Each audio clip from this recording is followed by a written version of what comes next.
people, CzarThwomp here, and welcome to episode 55 of the Great Ace Attorney Adventures. Last time, we had to deal with another cross-examination, a summation examination, and we basically managed to tilt the jury in our favor once more by using the power of the stereoscope to convince that the Skulkin brothers have not told the entire truth. Anyways, let's get going.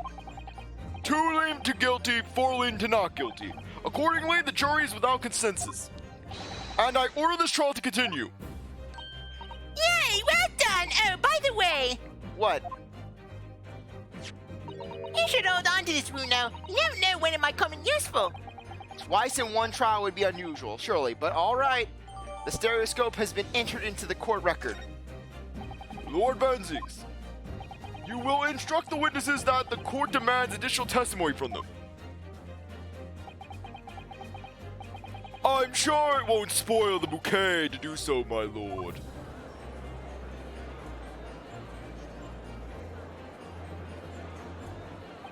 I've won myself another chance to probe the pair about their activities that night at least.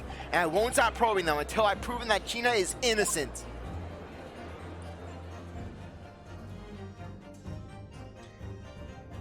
To be continued.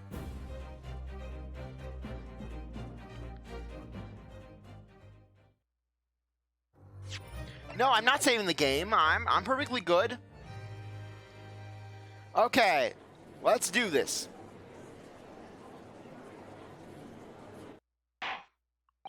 Order, please. Let's resume proceedings. Witnesses, you will now retake the stand.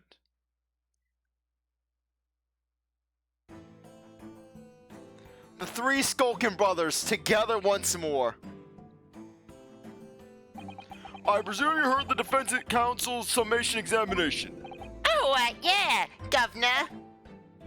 I did, Gov, I did. Mr. and Mr. Skulkin. God blimey! This is gonna be hard work. Earlier in this trial, you gave the following testimony about your actions after you entered Windibank. Well, it was Bedlam soon as, wasn't it? It was, Nash, it was. Didn't even have time to pull me dukes out of me late Lucy Lockets. However, that was a lie. You brothers, God blimey! on the night in question, you rifled through the items on the victim's counter. We never done nothing of the sort. How'd you figure that out?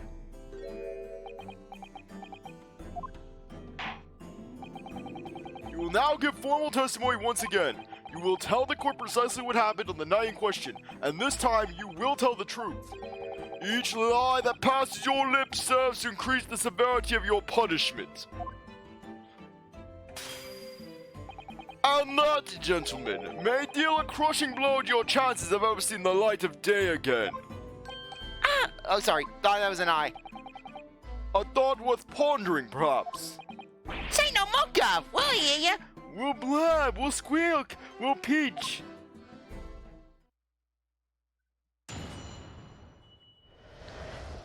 Illegal entry, the whole truth. All right, we did knock a few things over, but we weren't rifling for nothing.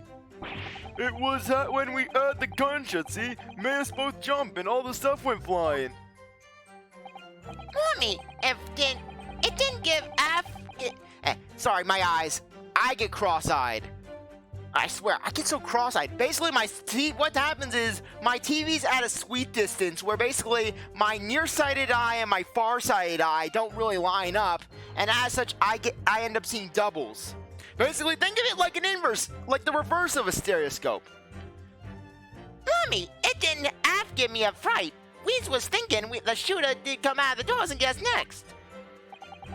We stuck everything back where we found it and scapered right back straight into him in the black. We couldn't have shot the pawnbroker, see? We never had a chance, did we? So you admit to the defense's accusation. You did indeed ransack Mr. Windibank's countertop on the night in question. Not ransack, Governor. No. That's right, Nash. That's right. It's more like we tidied up, yeah. I am done with this. I am done with this trial! What is it with all of these shenanigans? Sorry. By their own admission, these brothers entered the pawnbrokery under dubious circumstances. However, they panicked and fled on hearing the gunshot, having first made good their mess. The way you said it, we hardly sound like roughs at all. We don't, Nash, we don't. Can he make us sound a bit more cutthroat? It can't just be coincidence that these men showed up at Windibank that night. There's more to their testimony than meets the eye. I'm sure of it. And don't forget about the third Skulkin brother, Sulky. Cross-examination.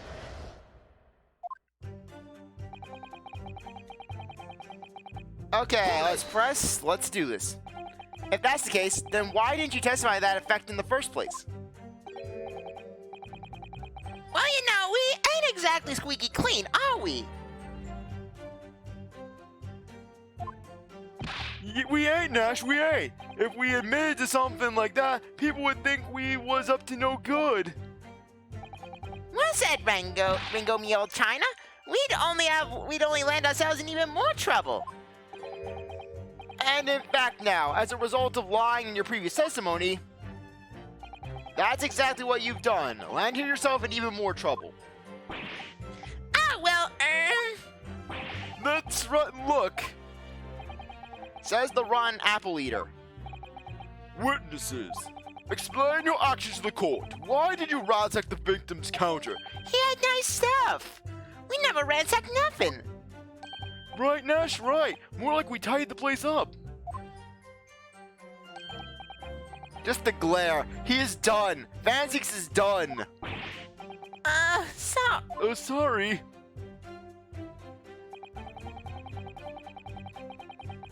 Hold it! So what you're saying is, the sound of the gunshot shocked you so much, you knocked all those things off the counter. well, it shocked one of us that much, yeah. This bag of nerves needs to learn to keep his shirt on. Look, it was loud, alright? Blimey, me dead granny would have woken up at that bang. Big Bravia screamed like a blooming baby and fell on the counter. He knocked over a load of books, a candlestick, and some skull whatnot. That got tangled in some marionette, what knocked over a picture frame, what knocked them scales to the floor. You really mastered working quietly then. What a racket! Me granny would have been scared back into her grave at a clatter like that. So in short, the gunshot took you by surprise.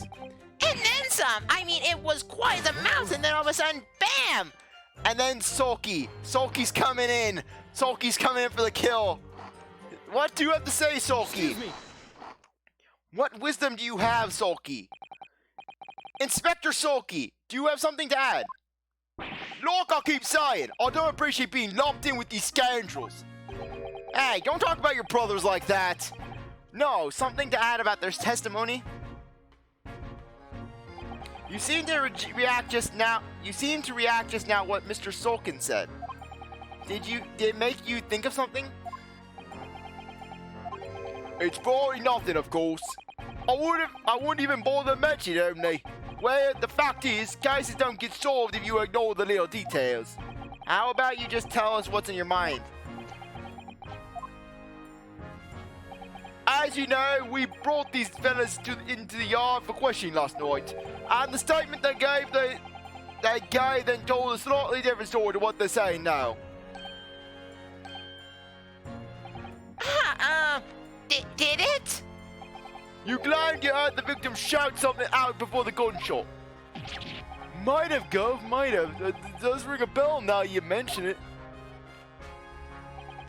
Granted, it's only a minor detail, but still. I can't help feeling like perhaps you've been a bit sloppy with your testimony here, eh, fellas? If I discover the witness's testimony has been any more sloppy than it has hitherto proven to be, I shall be forced to bring the very harshest punishment to bear against them. Easy, easy. We'll get it right this time. That's it. Yep. It's all coming back to me now. Then speak!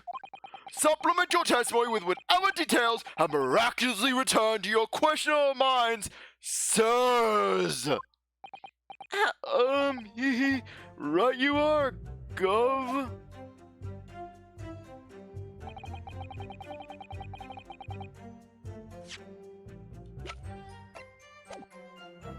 Hold it! Okay. So in fact, you heard the voice and then the gunshot almost simultaneously. We did, Gov, we did. Although, I suppose if you're being honest, we heard a kind of wavering voice before the yawn. If you don't want to get shot, Give me that gun! I don't know. Boom. I don't know. Come into that! kind of that thing. A career in acting tragically missed. And where were the voices coming from? Could you tell? Of course we could. From the other side of that door behind the counter, it was. From the storeroom, where the victim was found, dead. And the voice you heard, it was that of the victim, Mr. Windibank. On me granny's life! Oh, sorry. On me granny's life, of course it was.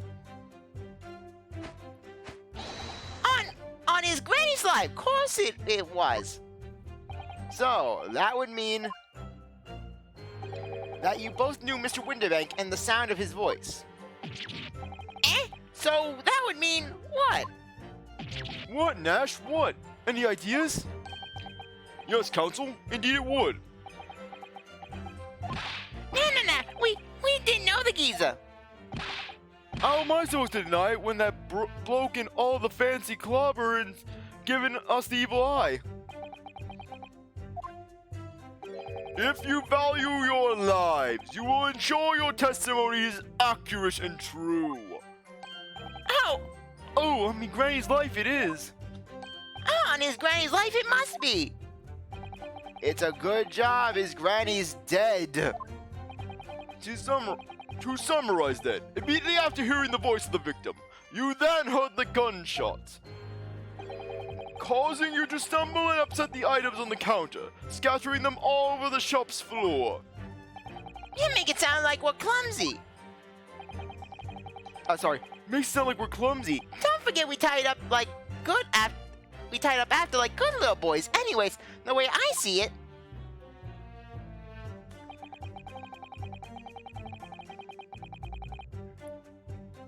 Okay.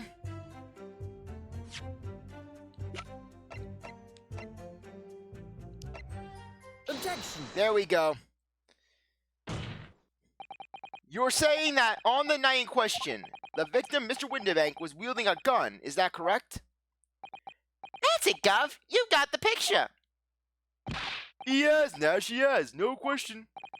And yet the photographic evidence from the time of the incident clearly shows that Mr. Windibank was not in possession of a firearm in any description. Objection! You surprise me. Does the defense really intend to highlight evidence that compromises the position of the accused even more? Furthermore, the defense has failed to establish that the photographic print presented was taken a suitably short time prior to the victim's death. Your chronology is severely lacking, Counsel. Yeah, that's right. Too right, Nash, too right. The old geezer could have been about to turn the tables on the girl, eh? Hardly likely. No, I'm afraid this won't stand as conclusive evidence. Continuing with that cross-examination, Counsel, and heed my earlier warning, witnesses. I'm not even gonna read that duel. I'm not gonna read that duel. Except if you're sulky. Hold it! You were saying that Mr. Windibank had a gun in his hands. Oh yeah! Bet that was a sight, eh? Them two waving them guns at each other must have gotten pretty heated. I mean, just before you shout out, we heard the geezer say, if you don't want to get shot. Didn't it really look like he meant it, mind? More of an empty threat, you could say. Mr. Windibank was known to keep a revolver on his shop counter at all times. People say that to protect the articles in his keeping, he'd readily put a bullet in someone's head if required. Well, his own head, but nevertheless. That someone being himself, of course. Good grief! Extraordinary devotion indeed, if alarmingly misguided. Well, he certainly sounded like he was ready to pull the trigger the other night. Only the person he was going to shoot beat him to it. Cooked his goose proper. Bet he wished he'd squeezed the trigger instead of wasting time shouting, "Give me that gun!" And it was directly after those words that you heard the gunshots. It was more or less at the same time, Gov.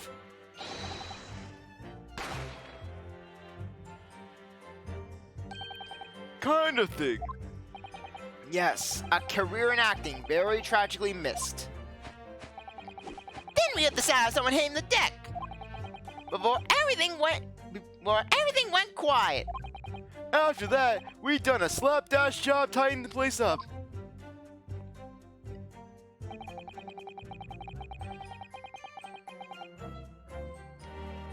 Okay, we'll do some more presenting.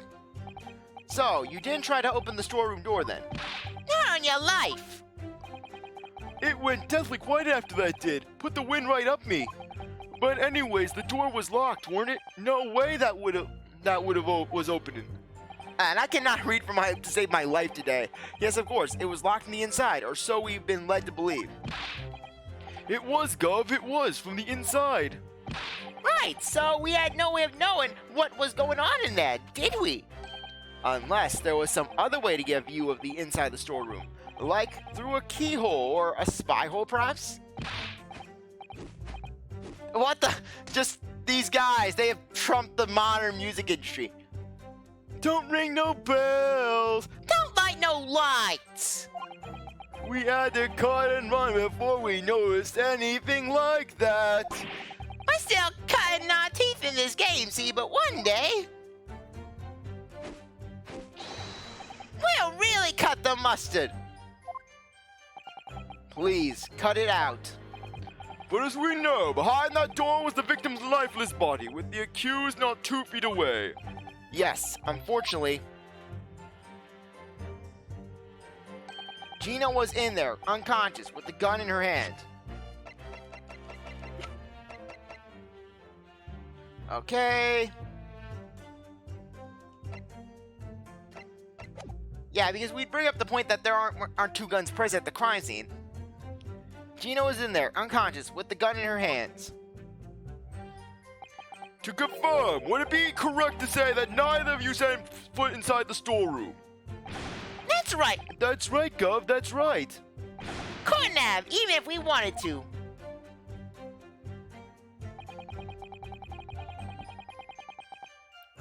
Hold it! Let's do this. More testimony. Yes, whereupon you fired a single shot from your own gun at Herlock Sholmes. Oh, yeah, we was a bit acy there. We was, Nash, we was. Truth be told, I was already shaking like a leaf when you lot turned up. If you're shaking like a leaf, then put a loaded gun in your hand. Now I'm gonna have to beat the crap out of you. Ryuno, beat the crap out of them. Good advice, miss. Good advice. Truth be told, mine went totally blank. Before your mind gets totally blank, make sure you don't have a loaded gun in your hand. Mental no maid, miss. You fear Iris. Iris controls the police. After that, we legged it down the street, but apparently we looked dodgy to the coppers or something, so they clapped the darbies on us like winking. After you've been handcuffed, the police found this revolver in your possession, correct? But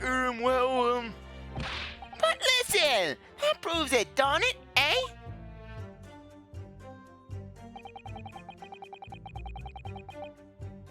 Hold it! Okay, one more testimony and then basically we're gonna be backtracking. And why should we believe that? What? Well, it's true, ain't it? The place was totally empty when we went in. At that time, the victim was already in the storeroom, having been forced to open the door by the accused, who had a gun to his head. In other words, on the night in question, These two witnesses never even laid eyes on the proprietor of the pawnbrokery, Mr. Windibank. Correct?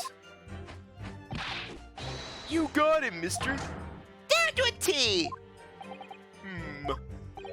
So the Skulkin brothers never actually encountered Mr. Windibank. Is that really true? I wonder. That's it? That's the full extent of their testimony? What is it, Runo? You look very fierce. I could pour you some herbal tea if you're tired. Oh, thank you, but I'm fine. Being such a logical thinker, you'll probably laugh. But I feel as though these brothers are still hiding something important. It is nothing more than a feeling, though. I have no proof to support it. Well, feelings can be very logical at times. Sorry? People's expressions, the movements of their eyes, the words they choose, you can take all that in and your brain will quietly analyze it to come up with a feeling like you described. You've concluded that there's something suspicious about their testimony without knowing why. That's all. I think you should trust your instincts. Iris, thank you. Sometimes I think if she's 10 years old, I must be 5. Iris is an immortal being.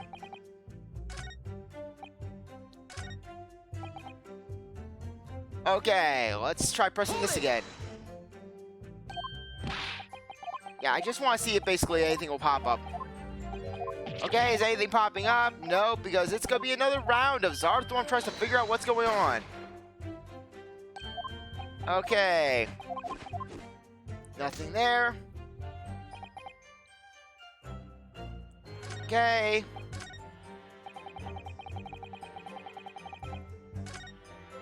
Okay, let's look around. Okay. Okay, let's look around. Yeah. Okay, are we seeing this again? Yeah, because they said that they didn't see the guy, but yet they're saying they saw the guy. Why do I have to see this over and over again? I swear.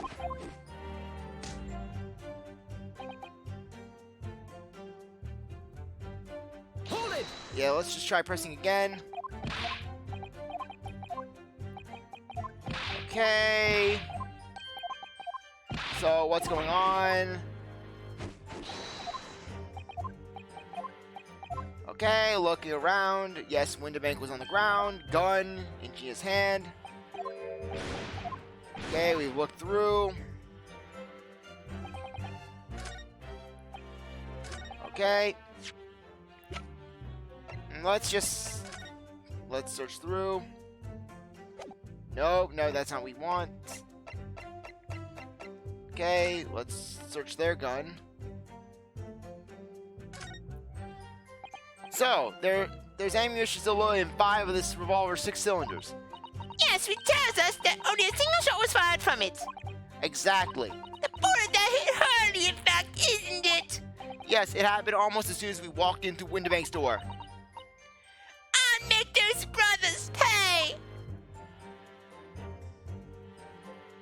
Okay. Okay, searching through.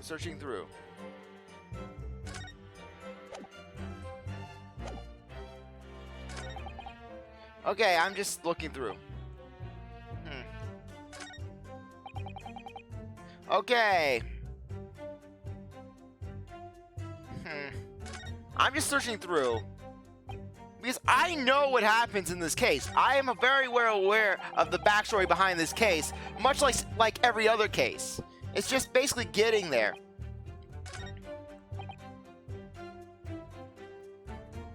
Okay. I am debating about what it is, because I think that basically we have to present sorry, let me just look through. Basically, the blood from the unknown. Okay. Okay, stuck everything back where they found it.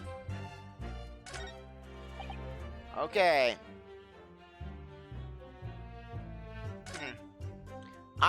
Oh great, I actually skipped it. Whoopee!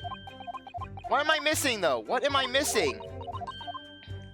Okay, I have to find my way through this cross-examination. Okay. Okay, I'm sorry I'm doing this. But let's just do this. Let's see what the story has. Okay, it's skipping there.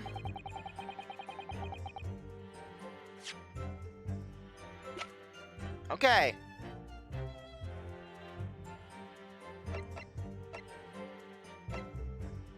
Okay, is it Windibank's gun? Objection.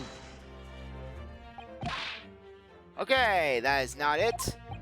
Okay, but apparently that is the right path. Okay. Objection. What? Okay, fine. Story mode. Let's just see what story mode has to say. Because really, I don't know what I'm doing wrong. Because I know the story behind this case. I do.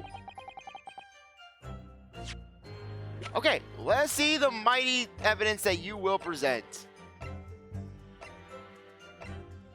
Objection. The what? Okay, that was something, all right. Okay, I'm sorry. So you're saying that on the night in question, the victim, Mr. Windibank, was wielding a gun. Is that correct? That's it, Guff. You've got the picture. He has, Nash, he has, no question. And now I feel sad. I had to use story mode. I'm sorry. It was that or guessing. And yet, photographic evidence obtained immediately after the incident clearly shows that Mr. Windibank was not holding a firearm of any description. Why couldn't I have presented Windibank's gun or the Skulkin brothers' gun? Because that's what I was arguing. That basically there was no other gun. And really, by that logic, why couldn't they have just taken the gun out of his hand? They could have argued that. Hey, you, what? Gordon Bennett. That ain't right. Objection. There can be no question that the victim's revolver was used in the incident. I would remind the court that Mr. Windibank's gun was found at the scene. Not only was it identified as the murder weapon, but it was found in the accused's hand. Yeah, that mole too used the victim's own gun to finish him off.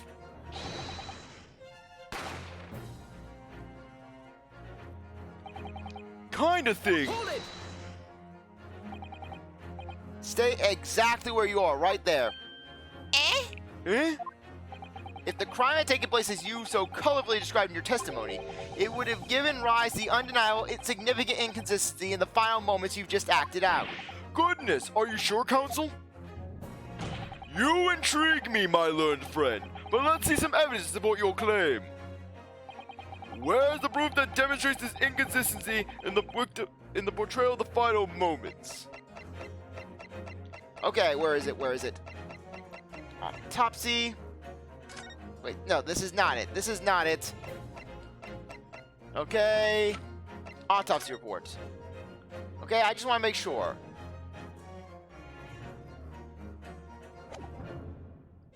Autopsy report, save my ass. According to their testimony, the witnesses claim to have heard a shout of "Give me that gun," followed by the gunshot.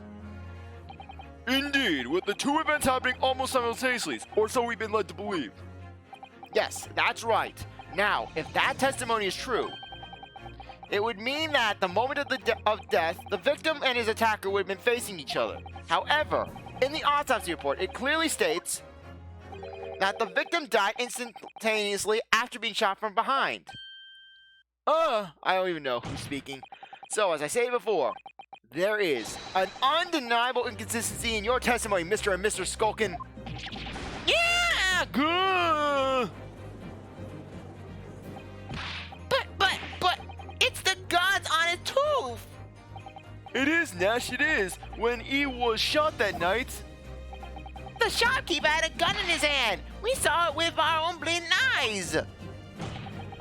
did I hear you just now? You actually saw Mr. Windibank holding a gun? We'll answer that in the next episode. Anyways, I really appreciate that you took on to watch this episode. You're a great viewer and hope you go back to the next one. If you like this video, like, subscribe, comment, share, do whatever you want with. I'll see you next time. Bye.